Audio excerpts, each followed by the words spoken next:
ሞባይልን ስታገላብጥ ስለ እስላም ይነገር ከሆነ ታግሰህ ተከታተለው፣ ይጠቅማል። እያንዳንዱ እንቅስቃሴያችን ከዕልም ጋር ሲሆን ሁላችንም እንጠቀምበታለን።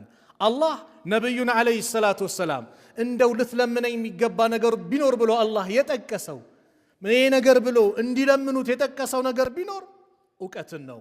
ወቁል ረቢ ዚድኒ ዒልማ፣ ጌታዬ ወይ ዕውቀትን ጨምርልኝ ብለህ ለምነኝ አላቸው ነብዩን አለይሂ ሰላቱ ወሰላም። በአይነት ተጠቅሶ ይሄ ነገር ልሰጠኝ ይገባል ብለህ ልትለምነኝ የሚገባ ነገር ቢኖር ዕውቀት ነው አላቸው ነብዩን አለይሂ ሰላቱ ወሰላም።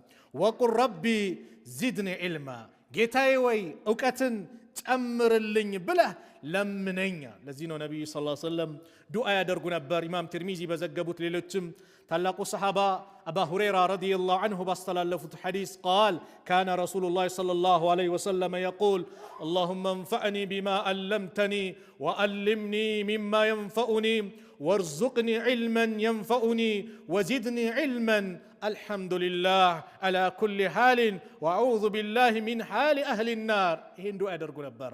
اللهم ጌታ አላህ ወይ እንፈዕኒ ቢማ ዓለምተኒ፣ ባሳወከኝ ነገር ጥቀመኝ። አው ዒልም ጥቅም ከሌለው የምትጠቀምበት ካልሆነ ዋጋ የለውም። ወዓልምኒ፣ እንደዚሁም ደግሞ አሳውቀኝ፣ ማ የንፈዑኒ፣ የሚጠቅመኝን አሳውቀኝ። ትርኪ ምርኩን አይደለም፣ የሚጠቅም ለዱንያ ለአኺራ ስኬት የሚያበቃ ዒልም መሆን አለበት። ወርዙቅኒ ዒልመን የንፈዑኒ፣ የሚጠቅመኝን ዕውቀት ደግሞ ለግሰኝ ስጠኝ። ወዚድኒ ዒልመን፣ ዕውቀቴን ጨምርልኝ ብለህ ዱዓ አድርጋላቸው። ነብዩም ይሄን ዱዓ አደረጉ። አልሐምዱሊላህ አላ ኩሊ ሓል፣ በማንኛውም ሓል ሁኔታ አላህ ምስጋና ይገባ። ደስተኛ ሆነህ ተቸግረህም ምንም ሆነ ምስጋና ለማን ይገባ? ለአላህ ይገባ። ሁሌ አላህን ማመስገን፣ ሁሌ አላህን ምስጋና መስጠት። ደስታም ሲመጣ አላህን ማመስገን፣ መከራ ውስጥም ስትሆን አላህን ማመስገን የሙስሊምነት መገለጫ። ዱንያ ላይ እቺን ሐያት ባላንስ አድርገን እንድንኖር ያደረገን አንዱ ኢስላም ነው።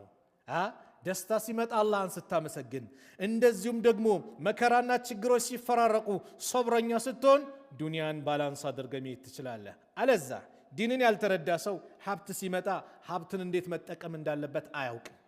በላ ሲመጣ በላው ሰዓት ላይ እንዴት መሄድ መንቀሳቀስ እንዳለበት አያውቅም።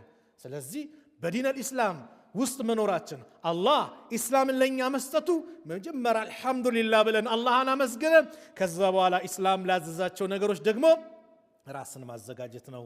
እንደዚሁም ከጀሃነም አካል እሳት ከመሆን ደግሞ ባንተ ተጠበቃለሁ እያሉ ነብዩ ሰለላሁ ዐለይሂ ወሰለም ዱዓ ያደርጉ ነበር። ስለዚህ ዕውቀት ትልቅ ቦታ አለው ወንድሞች። ዕውቀት ወላሂ ስራ ስትሰራ እንዴት መስራት እንዳለብህ ዑመር ብን ኸጣብ ረዲየላሁ ዐንሁ እንደው ነጋዴዎችን እኮ ኪታቡል ቡዩዕ አለ፣ የንግድ ስርዓት አለ፣ ህግጋት አለ። እሱን ያላወቁትን እኮ ወደ ንግድ እንዲገቡ ዑመር እንትን አይሉም ነበር። ማወቅ አለበት ይላሉ። ዛሬ በምሰራው ስራ እዚህ ጋር ሪባ አለበት፣ ምን አለበት፣ የተለያየ ችግር ያለ ዕውቀት የሚመጣ ነው።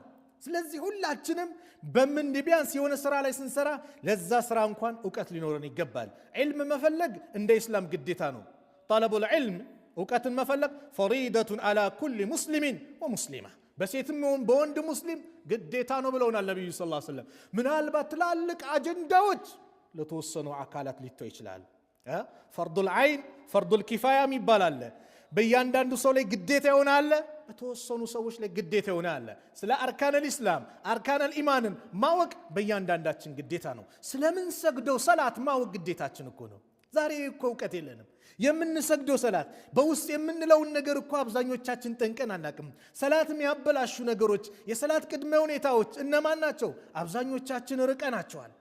ይሄን ማወቅ ግዴታችን ነው። ስለዚህ እንደዚሁ ዙሁር ላይ ያልኳችሁ አስር ላይ መስጊድ ገባ፣ ከመግሪብ እስከ ኢሻ መስጊድ ገባ፣ ከሱቢ በኋላ ቁጫል፣ የሆነች ነገር ካለ ቁጭ ብለህ አዳምጠው፣ ይጠቅመሃል፣ ትጠቀምበታል።